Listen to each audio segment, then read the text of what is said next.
morning, happy Monday. You're watching Businessworld Live. I'm Danie, Laurel. And I'm Delos Santos. Here are the biggest stories to kickstart this trading day, Monday. Another week, another round of oil price hike. The Energy Department expects local pump prices to increase for the 10th consecutive week as global crude prices continue to soar. The Philippines remains under the list of countries under heightened monitoring for money laundering and terrorism financing risks. Bangko Sentral Governor Ben Diokno believes the country's debt pile remains manageable despite breaching the 12 trillion peso mark, but experts say the government should pay its debts as soon as possible. And the country's nuclear science chief says there are local experts who can be tapped to operate nuclear power plants here in the Philippines.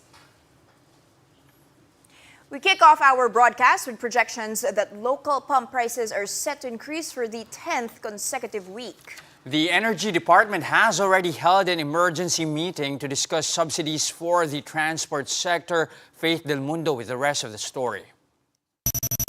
Another week, another round of price increase on petroleum products. According to UniOil, the price of diesel may go up by to 5 pesos 50 centavos per liter, while gasoline may increase by up to 3 pesos and 50 centavos. This will be the 10th straight week of oil price hikes. The Energy Department is also expecting this but refused to provide an estimate for the increase. Ayaw po natin ma-impluwensyahan ang magiging desisyon ng mga oil companies next week. But ang masasabi ko lang po namin dahil sa binibigay kong mga figure sa Dubai, crude price, nagiging subject tayo sa price taking, kung anong nangyayaring price sa international market ay naipapass on po dito sa domestic market. Many have pointed out the ongoing conflict between Russia and Ukraine as the reason for the oil price hikes. The DOE, however, said this is just one factor. Wala pa pong actual sanctions sa Russian oil export. But yet, naobserbahan na natin sa market yung pag-i-increase ng price. And definitely, klaro po ito na this is brought about by speculation in price. Amid the tightened supply, the agency said there is still enough oil for the country. The DOE held an emergency meeting to discuss discount programs and subsidy to help the transport sector. But for Manibela, there is already a need to increase the minimum fare to at least 12 pesos. Ito ay konting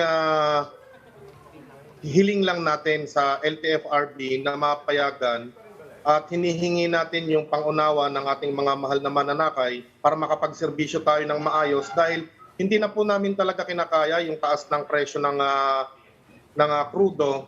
In the meantime, the DOE makes sure that oil firms are complying with the minimum inventory requirements. Meanwhile, the National Economic and Development Authority said its restrictions could also help. Ang gusto nga po namin mangyari is lahat na talaga na buong Pilipinas na mamalaga na sa alert level 1 kasi isa rin po talaga to sa makakatulong para ma-cushion natin yung impact nitong Ukraine crisis. For News 5, Faith Del Mundo, we are One News. An energy think tank believes that the Duterte government's nuclear shift is an admission of failure to achieve energy security. The Center for Energy, Ecology and Development, or CEED, says President Duterte's EO authorizing a nuclear energy policy, quote, makes no sense. The center explained the nuclear policy will once again put the lives of Filipinos at risk, considering our vulnerability to calamities and disasters. Meanwhile, the DOST Philippine Nuclear Research Institute assures that there are local and foreign-based Filipino engineers that can operate and maintain a nuclear power plant here in the country. Now, is it really high time to add nuclear power into the country's energy mix, and how ready is the Philippines to go nuclear? Let's find out from Dr. Carlo Arcilla, Director of the DOST Philippine Nuclear Science Institute. Good morning, Mr. Arcilla. Thank you for joining us today. Yeah, good morning. All right, sir. Okay, any talk of nuclear power here in the Philippines, of course, will hinge on the Bataan nuclear power plant. How viable of an option still is a BNPP, and how good of a jump-off point is it for the country should we at least add nuclear power into our energy mix? First, we were already in the nuclear age. in the 1986 when we built the nuclear power plant. Now, BNPP has three sister plants built more or less in the same time, one in Slovenia, South Korea, and Brazil. All those plants are working perfectly safely and very profitably. In fact, Korea's Kori 2 recovered its investment in only 6 years. And it has given rise to many other nuclear plants. Korea started its nuclear power program more or less the same time as us. They now have 23 nuclear power plants. Just look at where they are now, industrially speaking. And South Korea just built 4 brand new nuclear power plants in the UAE. UAE is an oil-rich country. Why are they building nuclear power plants? When they built these plants, I'm sure Filipino engineers were involved. That's why I'm confident that we can build and maintain a nuclear power plant. When in 1986, when the plant was built, we had a nationwide search for the best and the brightest. We sent them abroad. But then many of these scientists and engineers didn't come back because why will they come back? Because there's nothing to work with. Some of those guys are retiring now, and they have written to me saying, you know, I have 40 years experience. Can you use me? And I always said that, you know, if you have to look at the nuclear power plant, about 80% is similar to any other power plant, and we have many of those in the Philippines. Only the 20% is the nuclear portion, which is tested technology. There are 450 nuclear power plants in the world, 100, almost 100 in America. So if it's unsafe, why does America have 95 nuclear power plants operating for the past 60 years, and they're being given license for another 20 years? So it's supplying 20% of the US. Most of us have relatives in America or in Europe. Their electric bill is a small percent of their take-home income. In the Philippines, it reaches up to about 10%, especially for the poorer people. If we had renewables like hydro, like Switzerland, is 40%, why would we even go to nuclear? Our problem is 40% of Luzon's power is coming from Malampawi, it's running out in a few years. 60% of our whole electricity comes from coal. Most of it is imported. And then 2 months ago, Indonesia, where most of our coal imports are coming from, told, hey, we are not exporting coal anymore. And this is a big problem because we only have 30 days coal stockpile in the power plants. And it's going to be the hot days summer soon. So the hydros are not going to be functioning as best. We will actually have serious brownouts probably in the next few months, and it will become an election issue.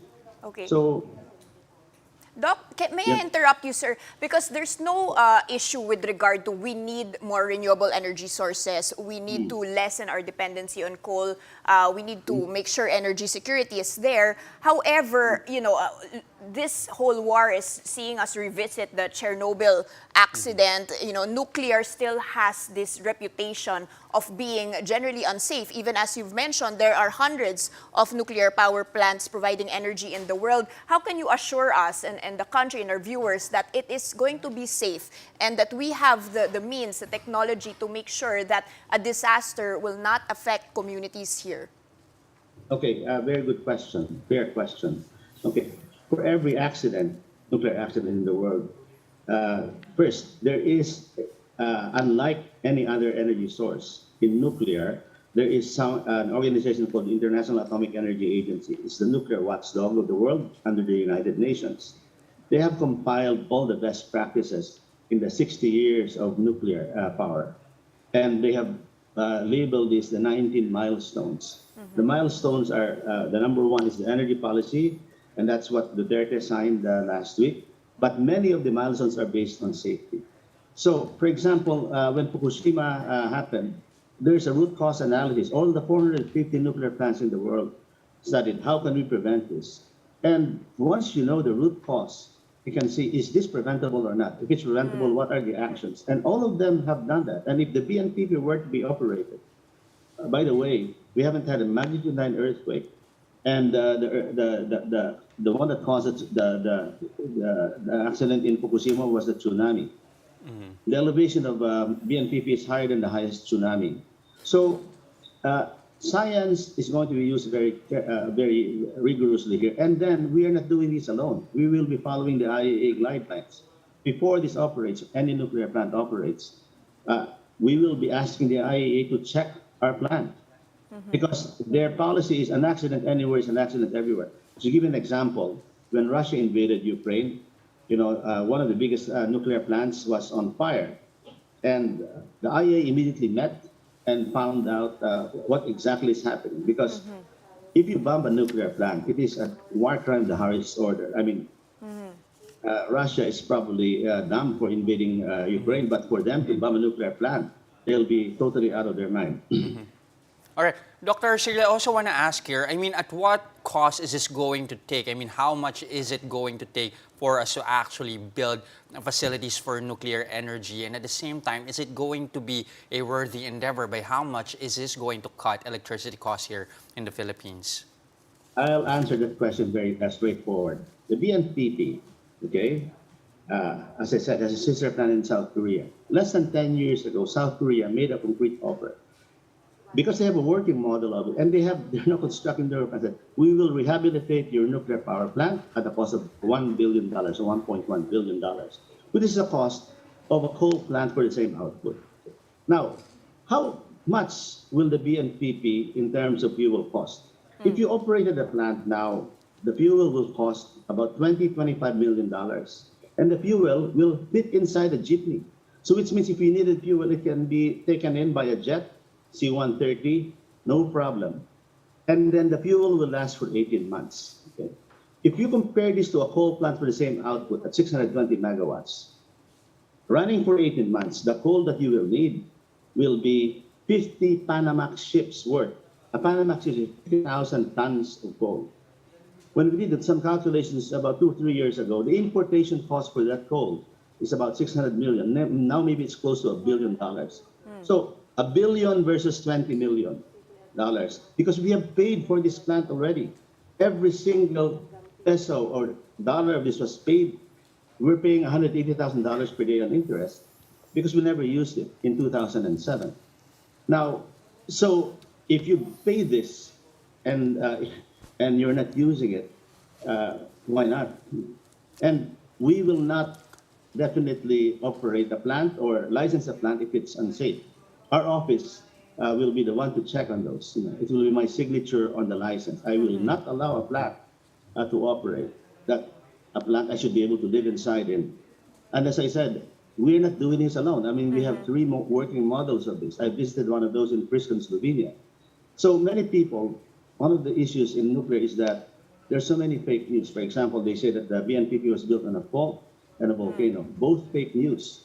And you don't have to believe me. PVOX will actually vet that.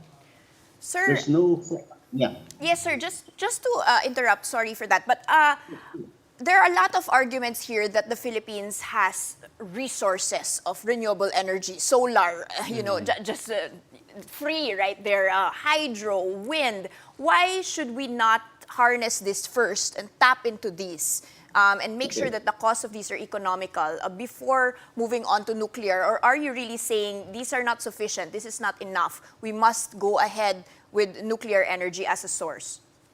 Okay, again, very fair question. We have a lot of solar and wind, okay? And I am for those things. In fact, I have a farm in Tarlac, I have solar there.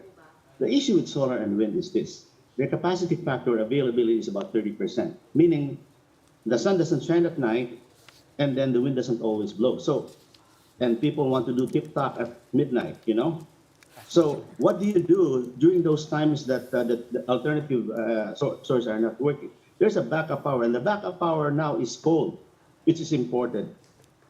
So nuclear is the cleanest form of energy available.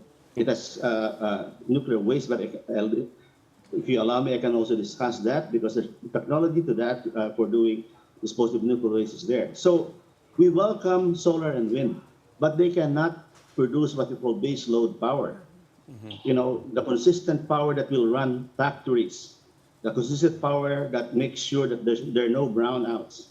If you have a solar facility, there are just a few clouds, biglang magdadrop yan. You can buy very, very expensive batteries, incredibly expensive. It's cheap now because there's a subsidy for solar. And we welcome it. But for those who say that solar and wind And hydro actually is very good. And by the way, you omitted one point. We are number 2 in geothermal in the world. So why can't we use geothermal? Because we have maxed out the large volcanic fields. So the discoveries in geothermal will only be maybe 100, 200 megawatts. The demand will be in the 10,000 to 20,000 megawatt range because of population. So it's just reasonable for a country like ours. For example, in Malampay is running out, right? You know, so you have to hedge your bets. What are the available ones? America produces 20% of its electricity from nuclear power. America. France, 70%.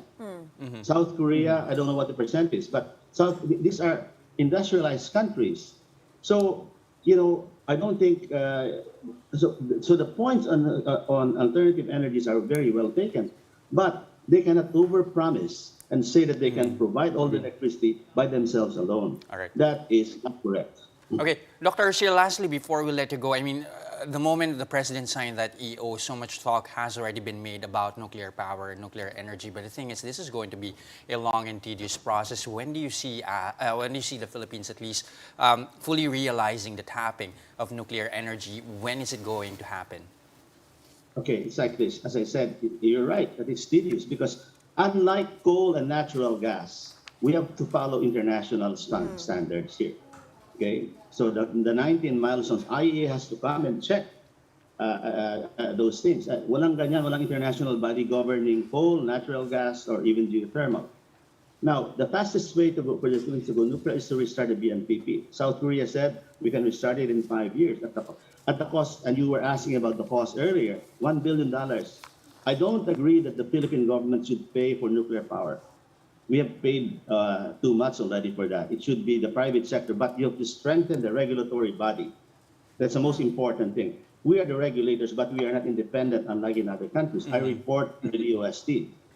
The regulator has to be able to tell nuclear plant immediately, you shut down now. Okay, so that's if they're not doing things well. So that's just the first step. There will be laws change. For example, IPIRA will have to be modified because BNPP now is government-owned, National Power Corporation. If they put their power in the grid, that's violating the IPIRA arrangements. But there's also another technology called small modular reactors. These are small reactors, about 50 to 100 megawatts. They're being developed right now that the whole reactor will fit inside a truck. All right. So you can put this in isolated islands, and if you need more. Right. So the safety factors are all there. So as I said, for us not to consider this clean source of energy is being irresponsible. All right. Thank you very much for your time, Dr. Arcilla. I mean, so much more to talk about this kulang Very yung 10 interesting. minutes. But thank you very much for your time again. Dr. Carlo Arcilla, Director of the DOST Philippine Nuclear Research Institute. Thank you, sir. Meanwhile, in other news, BSP Governor Ben Diokno believes the country's debt stock remains sustainable despite breaching the 12 trillion peso mark in January. Although the Philippines' debt rose to 61% of the country's GDP, Diokno says the debt-to-GDP ratio is still manageable compared to other countries that are also struggling to fund their pandemic response. Diokno also believes that economic growth can outpace the increase in debt as the country continues to recover from the pandemic. With this, Diokno is confident that the country's investment grade rating is unlikely to be downgraded. Recall that last month, Fitch Ratings kept the country's investment grade at BBB with a negative outlook. This means a downgrade is possible within the next 12 to 18 months. Coming right up, the peso is seen to further weaken to 52 against the dollar on the back of soaring oil prices. More of that and other stories when Business World Live returns. Stay with us.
And you're still watching Businessworld Live here on One News. I'm Jess Delos Santos. And I'm Danie, Laurel. The Philippines remained on the gray list of countries subjected to increased monitoring for dirty money risks. The global financing crime watchdog Financial Action Task Force says the country still needs to implement measures to address risks related to casino junkets, nonprofit organizations, and beneficial ownership. FATF says the Philippines needs to show it is implementing effective risk-based supervision of designated non-financial businesses and professions. These include jewelry dealers, real estate brokers, and developers.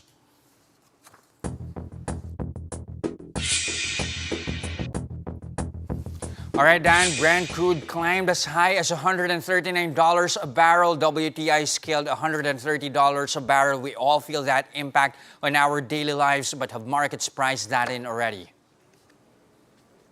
Jess, very good question here. Like you mentioned, it was $139 a barrel. You can see that on my terminal here. It's pared back a touch, but still, nevertheless, these are levels we have not seen in over 10 years. $128 per barrel. And like you mentioned, markets have not finished pricing this in yet. That oil whammy is not done roiling these markets. You also have, Secretary of State Anthony Blinken in the U.S. saying that the U.S. and its allies are looking at a coordinated embargo following, of course, Russia's invasion of Ukraine. And just to, give this some color, Russia invaded Ukraine on February 28, and since then, oil prices went up by around 26% in around a week, basically, Jess. And another thing, of course, is Bloomberg Commodities Index that's up by 3% already today. Again, highest and on record that we've ever seen. And one major issue here is the peso. I'm going to pull that out for you here, and that may be weakening further to breaching 52 to the greenback. That's on the back of all of this. BDO's chief market strategist Jonathan Ravella says that the new trading range may be between 51.60 and 51.90 already this week. He says the assault to the 52 level is already underway. Mike Ricafort, meanwhile, chief economist at RCBC, is warning that higher inflation would slow down this economic recovery. All right, so much happening there, Dan, but shares may actually rebound despite this. What could actually be the catalyst here? Well, Jess, first we have some catalysts in focus, right? We've got the mining and oil counter. Those have advanced for the 13th straight day already.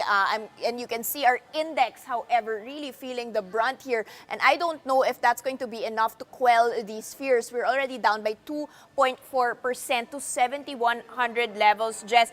And markets still have some hope, and that is, of course, the catalyst that you're asking for, financial results of 2021. How is that going to be moving the markets? And that's according to Timson Securities. We're going to be watching the big guns this week. Conglos like Ayala Corp, MPIC, Aboitiz Company, San Miguel. Let's kick off with Aboitiz equity here. And that's actually down by 1 peso and 50 centavos amid those earnings reports. And this, as they mentioned, their power, Aboitiz Power net income 2021 was even up by 65%. That's 20.8 billion pesos. They did, however, recognize some non-recurring losses due to impairment. But nevertheless, that brought Aboitiz Equities 2021 net income up 77% to 7.8 billion pesos. But it does not seem to quell all of these market fears, or perhaps it's lower than some analysts have expected. This even despite the fact that they have mentioned that their trajectory continues to substantially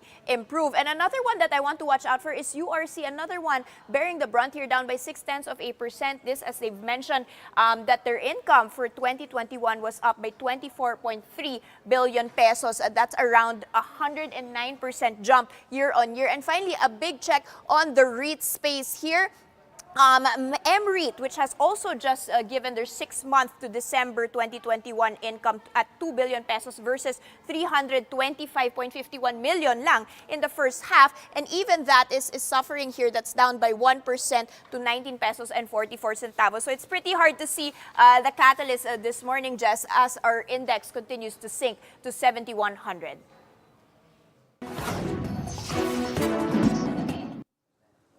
The Trade Department welcomes the signing of the law that relaxes restrictions on foreign investments.